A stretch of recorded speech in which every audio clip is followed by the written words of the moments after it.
নমস্কার, welcome to my channel. সোমাস অ্যারোমাবিন্দের পক্ষ থেকে আমি সোমা বলছি।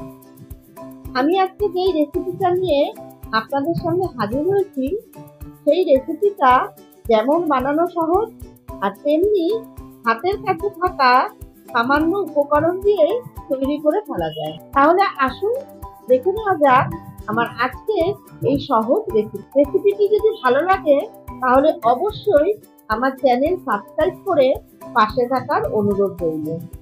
এই রেসিপিটি তৈরি করতে কি কি উপকরণ লাগে সেগুলো আগে দেখে নেওয়া যাক।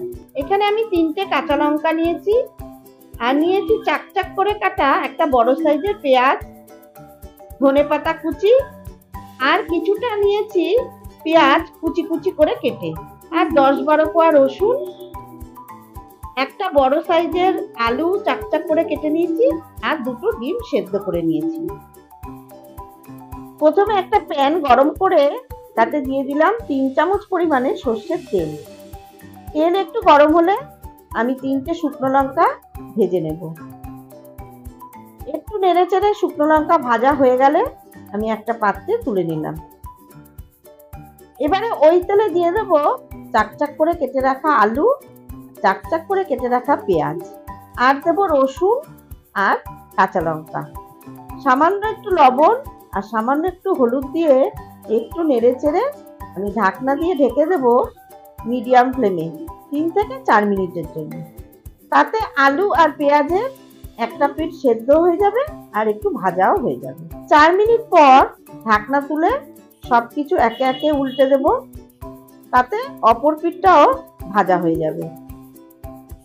গ্যাসের ফ্লেম কিন্তু মিডিয়ামে করেই রাখবো। এবার সবকিছু উল্টে দিয়ে আবার 3 মিনিটের জন্য ঢেকে দেব, তাতে সবকিছু ভালো মতন সেদ্ধ আর ভাজা হয়ে যাবে। 3 মিনিট পর ঢাকনা তুলে একে একে সবকিছু তুলে নেব। দেখে বোঝাই যাচ্ছে সবকিছু সুন্দর সেদ্ধ আর ভাজা হয়ে গেছে। খুব পোড়া পোড়া করে কিন্তু ভাজবো না, তাতে কি হবে, খেতে কিন্তু খুব ভালো হবে না। এবারে ওই তেলে আমি ডিম 2টো চাকচাক করে কেটে দিয়ে দিলাম। ডিমগুলো হালকা ভেজে নেব। ডিমগুলো কিন্তু খুব বেশি ভাজা যাবে না, তাতে কি হবে, ডিম শক্ত হয়ে যাবে। ডিমগুলো খুব সুন্দর ভাজা হয়ে গেছে। এবারে আমি গ্যাসের ফ্লেম অফ করে দিলাম। এবারে একটা পাত্রে ভাজা শুকনো লঙ্কার মধ্যে সামান্য একটু লবণ দিয়ে লঙ্কাগুলো ভেঙে নেব।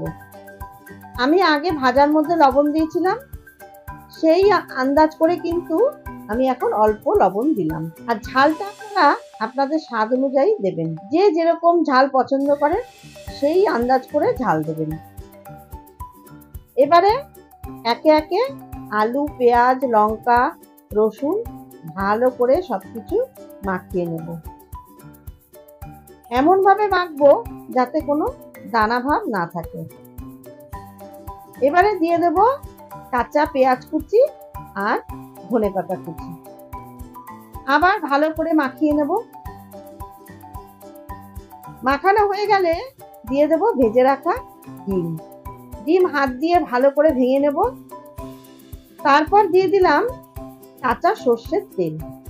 এবারে সমস্ত কিছু ভালো করে মাখিয়ে নেব।